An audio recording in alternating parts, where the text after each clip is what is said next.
Welcome everybody. We are here with the 2012 C.A.R.B Hall of Fame inductee, Bill Utz. Bill, let me first say what a pleasure it is to have this opportunity to come and actually get to sit down and meet with you personally. I've watched you race many times over the years, saw you win many races. As if everyone could be here in your living room, they could see the trophies that are everywhere. So it shows that you did have a very successful career. But first of all, let me congratulate you on being inducted into the C.A.R.B Hall of Fame. Thank you very much. Appreciate it. You got your start going to the races up by Savannah, Missouri, and Junior Howard. Howard. Yeah. Is that kind of what got you interested in racing? Yeah, it was. I used to go out there and watch. They run those roadsters, with one roll bar, old Model A bodies, roadster bodies. And I used to go out there when I was a kid a lot and watch the races, and I got real interested, but I couldn't afford to race car at that time, so I just got interested. Yeah. Just interested. One interesting fact that we might kind of throw in here, not exactly a racing fact, but we were talking a while ago, and you said that actually you thought you were going to be a horseshoer. I know there's a term for that, but I don't know. Blacksmith. Thank you. I was a horseshoer. You were a blacksmith. 15 years. Wow. And I've asked you, did you ever get kicked? Yes, I did. Did it send you across the barn or anything? No, I never got kicked that hard. I suppose when you learn to do that, you learn how to approach those animals and how to take care of them. Yeah, you got to learn which end of them to work on. Bill, I think it was 1958, you do end up buying a 34 Ford Coupe. Where were some of the tracks that you ran that first car at? Well, we ran at Excelsior Springs, we ran at Orangeburg, we ran in Clinton, Sweet Springs, Marshall, and Brookfield. And probably, from what I'm hearing, I think about 90% of those tracks don't even exist anymore. Yeah, most of them aren't there. They're all gone. Yeah, Marshall and Clinton, Warrensburg, and Sweet Springs are all gone. Yeah. And Brookfield's gone. Wow.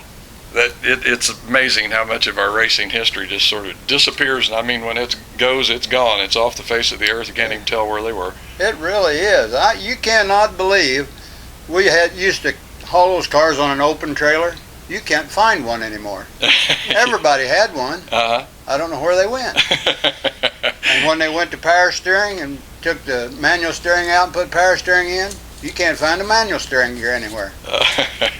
Like I say, that stuff's just disappearing off the face of the earth. Thank goodness there are a few people around that are restoring some of those vehicles, and boy, when they do, they are beautiful pieces when they get done with them. And we send out a big thanks to all those guys that are doing that. Let's talk a little bit about your first win. I think you mentioned to me on the phone the other night when we talked. Could you tell me where it was and what your winnings were? It was at Sweet Springs on a Sunday afternoon, and I won the heat race, trophy dash, and the feature, and I got $9 in a case of Coke. I still got that trophy here somewhere. $9 in a case of Coke. Yeah, man, the trophy was about that big, but I held her out the window all the way home. Well, the other bad part is the Coke bottles were probably the little ones too. They're worth the big ones or whatever, like they are now, 12 ounces.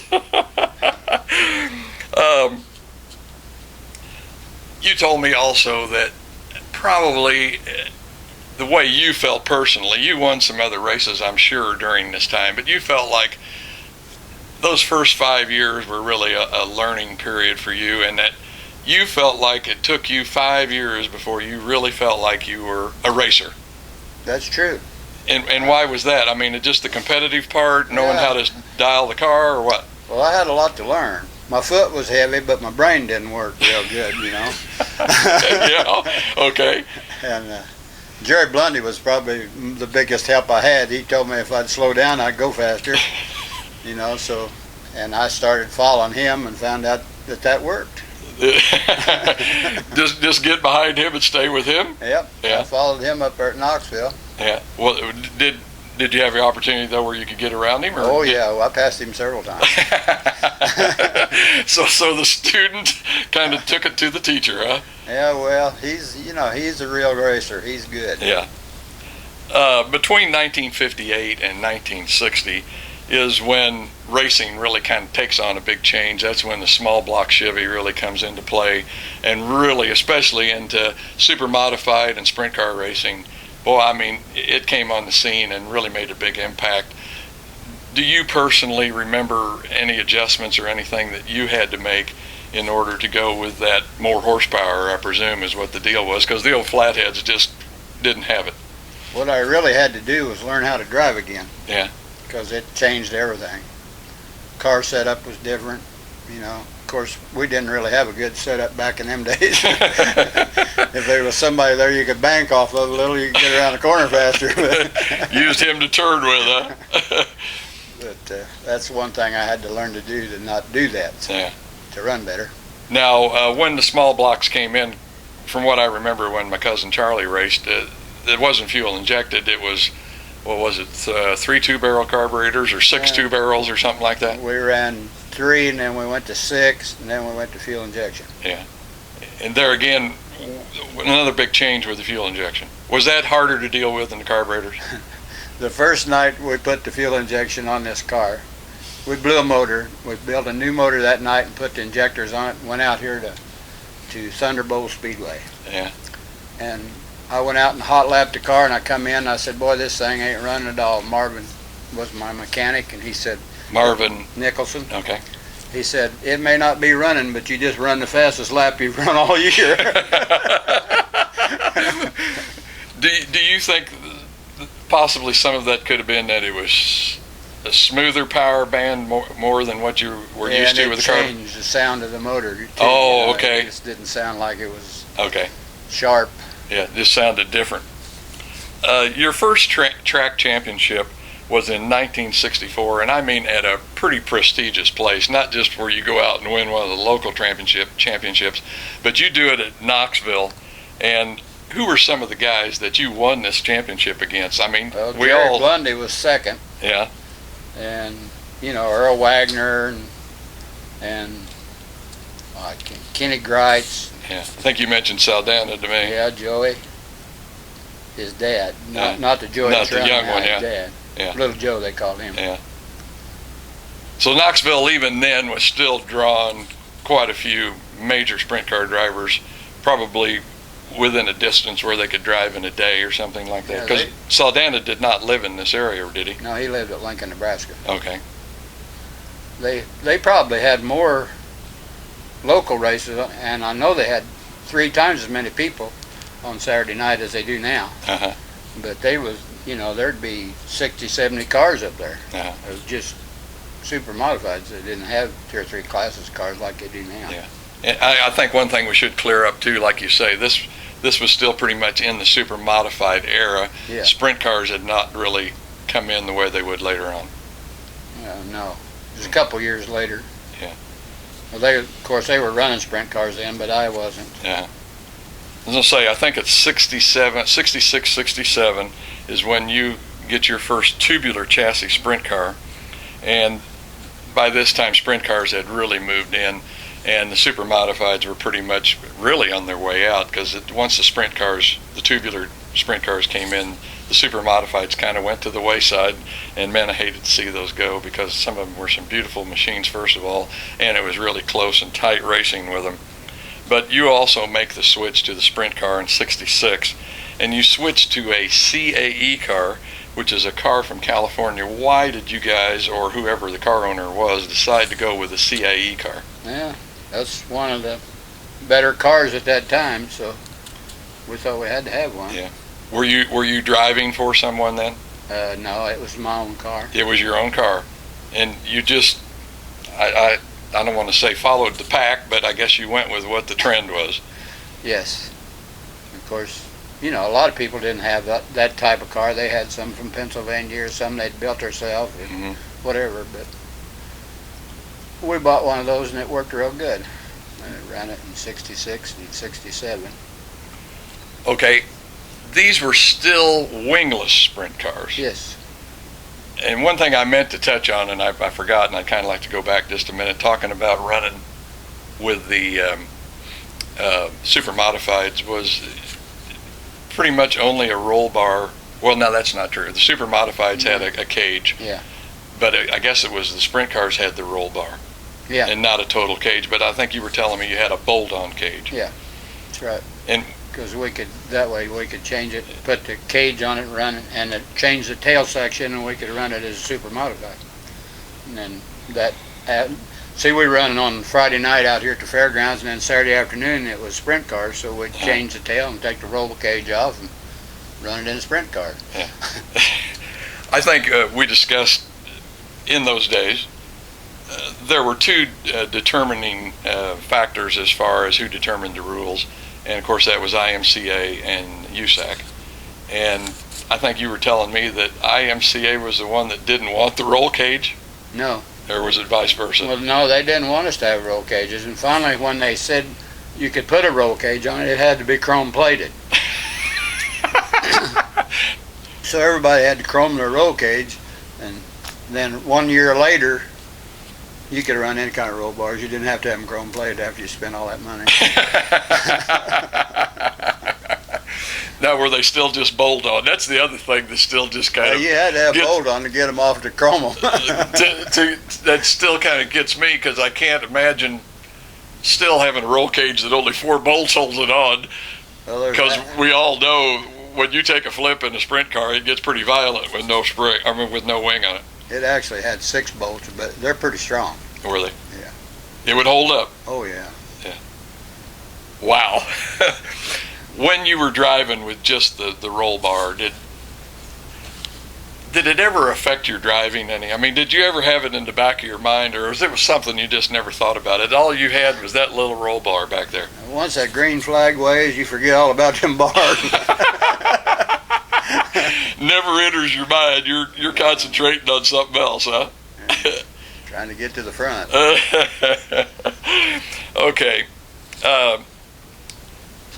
In your second race with your CAE car, you win, and I believe if I remember right, Gordon Woolley finishes second, and this is an IMCA race on the mile. Now, where was that at? That was in Missouri Futurity. Here at Sedalia. Here at Sedalia. Now, how many laps was that? 50 laps. 50 laps. Now, the only thing I could relate to, Bill, because I never was a race car driver, but I went to many races, and every race I ever saw on the mile was dusty, rough. That had to be quite a challenge to get out there and do that. It's pretty standard for have it rough and dusty. Most all those daytime races were like that. Yeah. You know, and we didn't have the big wide tires like we do now. Just the little skinny tires that tore up the racetrack good, so made it rougher. Yeah, made more ruts. I think you told me also that was kind of customary for IMCA because they had so many daytime races. Yeah, most all of them were dusty, and I think I was talking with Jay Lyle, and he was telling me about it, and he said kind of what he did was he said, well, I counted down the straightaway, and he said when I got a rhythm going and I knew what that number was, he said I just counted to that number and turned left. Is what he told me. Did you have anything like that, or could you try to run outside of the dust or inside, or what? Oh, you always try something different, you know. Sometimes they'd go out and water the top of the racetrack, you know, and the bottom was black. So they put a little water on the top, and if you got out there right away, well, you could get 4 or 5 laps up on the top real quick, and then get back down, get by some cars. Yeah. We tried about everything. Sounds like fun. 68, 69, you're driving for Dean Harthman, I think. Haithman is how you pronounce it, and in Don Edmonds' car. Now, is this still a CAE, or is that a different? It's a different brand. It's Don Edmonds built these. Now, where was he out of? He's in California, too. Okay. Now, was it a total roll cage car, or still bolt-on? Well, the first ones were bolt-on, and then they went to welding them on. Had to have them bolt-on because of the chrome rule. Chrome rule. Okay, you're running this car at Marshall, Capital, lots of CMA races, or sorry, I can't talk. IMCA races, and a few local races on the side. IMCA racing, especially the sprint class, in those days was a pretty big deal. And I hate to use these words and say not like it is today, but they were, like I say, one of the two sanctioning bodies that really put on the sprint races. What were some of the tracks that you ran at with IMCA? I think you told me at one time you ran at one time or another in your career in 18 states. Yeah. We started in February in Florida, run at Tampa State Fairgrounds down there, and run at Macon, Georgia, and Shreveport, Louisiana. Of course, we run in Iowa, a whole bunch of tracks in Iowa, and Nebraska, Illinois, Indiana, once in Ohio. There's everywhere. Yeah. You get out west much? I mean, everything you've told me so far is kind of Midwest or... Well, Oklahoma City's about as far west as we actually went. Well, Shreveport was a little further out that way. But I took my own car and run at Phoenix and run at Albuquerque. Speaking of that, we might well cover that. You're talking about your own car. Now, that was a Trossel. Yeah. That, if I remember right, and from what you were telling me, you had kind of a relationship with Bob because you did some work for him. What did you do with Bob? I made these hoods and stuff for his fiberglass hoods, all of them for his cars. Yeah, and that's more or less how you got hooked up with Bob, and that was your own personal car. This other car that you did most of the IMCA racing was with Dean. Right. Okay. In 1973, boy, you have a big week at the fair down here. I mean, I guess if you cleaned house, let's just put it plain and simple, Bill. You cleaned house down there. Tell us what all you won in that 1 week. Well, I won the super modified race Friday night, and I won the sprint car race on Sunday afternoon, and I won Saturday afternoon, and I won the mile the next Sunday. That's pretty well cleaning house. I mean, there shouldn't have been anything left but late model. By the way, did you ever get out of a sprint and run anything else? Yeah, I run midgets and I run late model. Of course, the late model we ran wasn't too fast. Where'd you run midgets, and did you do any good with those? I mean, kind of staying with the open wheel thing. Yeah, I ran midgets at Jeff City and Granite City, Illinois. Drove for a guy that over at St. Louis was an undertaker. Yeah. Gus Sohm. Gus Sohm. He's a friendly undertaker. Yeah. Do you remember anything in particular about those three races that you won at the fair? And once again, I have to point out that in this point in time of racing, the fair races were probably some of the biggest races that you guys ran during a year. Not so much like what they are now. They're still kind of a special race, and they may pay a little bit extra. But it seems like for the guys in that era, I mean, they were a big deal that they looked up to every year. Do you remember anything about any one of those? Well, yeah, they were all big races for us, all the fair dates. Because they were IMCA and they always paid better than anything else. So we wanted to win them. Yeah.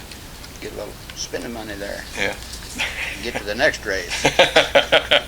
Just to get to the next one. In 1974, 75, and 77, you are the IMCA Sprint Champion. Whose car were you running at that time? And were there any one of those championships that meant more to you than the other? Well, I was driving Dean Haithman's car, and every one I won was better. You mean each year it progressed and you felt like it was tougher to win? Yeah. One year I had to run, Doug Wolfgang ran second. One year Jan Opperman ran second. And I don't even remember who ran second the other year. But, there was some really good racers running then. Yeah. I was going to say, I don't think it was kind of the way it is today in that, how should we say this? You've got the World of Outlaws. They kind of got their thing going. Seems like you've got the Pennsylvania posse, they've kind of got their deal going. Of course, now we got ASCS has jumped in there. You guys were all kind of thrown in the same basket back then, so to speak, and man, that had to be a ton of competition. Yeah, of course, we had Pennsylvania people and the California people and everybody, you know, in the same association. Yeah. A lot of good racers. Yeah, that's what I say, man. Tough competition. In '81, you're running Lakeside, Capitol Speedway, Granite City, Marshall, and you correct me if I'm wrong, but I note that I took 9-time points champion at Marshall. That's right. 9 times. Was that in a row? No. Let's see. Just through a period of what, 15 years or something like that? I don't remember how long I run over all my life, I think. Anyway, 9-time points champion at Marshall. But you decide to hang up the driver's suit and the helmet and still want to stay around racing. So here at your place here in Sedalia, you build a track for the modified midgets out in the backyard. Why or how did that come about? I mean, you retired from racing. Did you just want to be around it? Yeah, kinda. I wanted to do something. And Dwayne Steele and I went over to Sweet Springs one night to watch him. And he said, "We ought to build a track." I said, "Well, I got a place to do it, and you got the equipment, so let's build one." Yeah, a marriage sounds like. So we did. Yeah. And it turned out real nice. How long did you do that, Bill? 5 years. 5 years. 5 or 6. Yeah. What I might say about that, if I could, I've talked to several people, and the ones that I've talked to said Bill Utz was a man to respect for what he did there. If he said something, he followed through. He took care of things. He made sure the races were run right. The pay was there, and it just sounded like you did a top-notch job at it. Well, we tried real hard to be fair with everybody, and that's the reason we quit. Was there was 2 or 3 guys that got to complaining about everything. So I asked them, you know, if they wanted to race and have fun, or if they wanted to complain, and we'd quit. And so we ran a few more races, and they kept complaining, so we just quit. Shut her down. You want to be that way? That's the end of it, huh? Yeah. It wasn't a big money-making deal, so yeah. You were doing it, like I say, for the fun of it and just to be around the sport. Yeah. In 1989, you come out of retirement and you start racing again at California Speedway, which is just down the road here a little ways. Warrensburg, Capitol Speedway. Bill, it had to have been tough, man. You set out for, what, 7 years, and you know that the technology and everything was changing in sprint car racing. I mean, there's still the basic car, but there were so many new things that had come along. Was it tough for you to go back and do that? Well, not really. It's kind of like riding a bicycle. You know, when you get used to doing something, you can. Yeah. In fact, we won the first night. Oh, wow. That run down there. Yeah.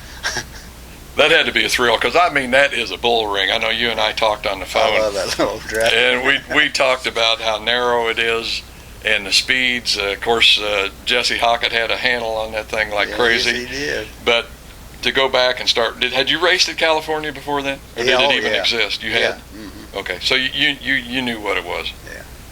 But you won the first night. Yep. Holy smokes. That had to be a good feeling after 7 years. Yeah, it felt really good to be back in a race car. Oh, I bet. I bet it did. Let me ask you this. I hadn't even thought about this. Have you been to Knoxville for any of the, what do they call that, Masters? Yeah. Yeah. You've run up there? Yeah. And about how long ago was that, Bill? Probably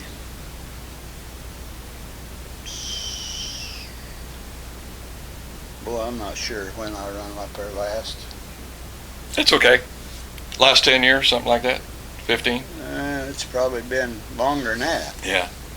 Ever since, well, I ran the first 3 Master Classics they had. Oh, you did? Okay. All right. That gives us a kind of a time frame when it was.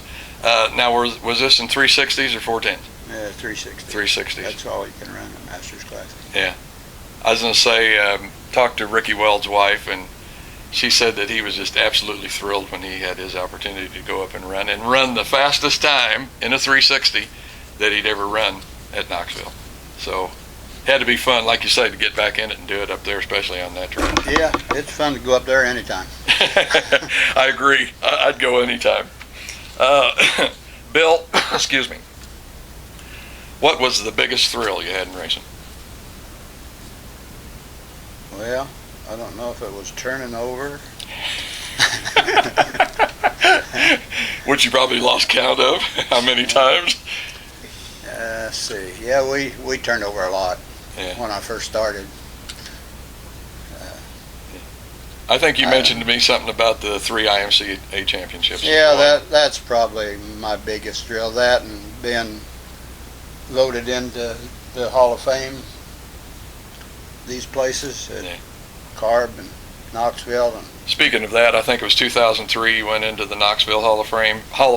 Man, I can't talk. I went into the National Sprint Car Hall of Fame in 2003. I've been in the Knoxville Hall of Fame since way back. Yeah. Quite an honor. Bill, if there was one thing that you could tell somebody, especially who wanted to get into sprint car racing, if you had some advice or something you'd want to tell them, what would it be? Well, the first thing is they need to have a big bankroll if they're going to race nowadays. Yeah. But, that little deal about slowing down and going faster is something they should think about. I got a grandson that needs to do that too. Yeah, I was just going to ask you about that. I know you've got 2 grandsons racing. Of course, I've seen Tyler race up at Sweet Springs, and what's the other one's name? TJ. TJ and Tyler. And now are they at that point where they're about ready to move on, or they're in 360s? They're in 360s now, and TJ is going to run. He's going to run the non-wing class and the wing class this year. Okay. And Tyler's in love, so that's going to stop him from racing. That wouldn't be the first racer that stopped. No, it's changed a lot of them. Yeah, no kidding. For a while it does, and then they always come back, it seems like. It changes them for a while. Yeah, that's right. Well, Bill, once again, let me say congratulations on being inducted into the C.A.R.B Hall of Fame. And, man, you earned it. Well, it's a pretty good honor. There's a lot of people out there, that's capable of being where I'm at, that hasn't been inducted. I really appreciate it. Once again, Bill Utz, 2012 C.A.R.B Hall of Fame. Thanks a lot, Bill. Thank you. Get this on film.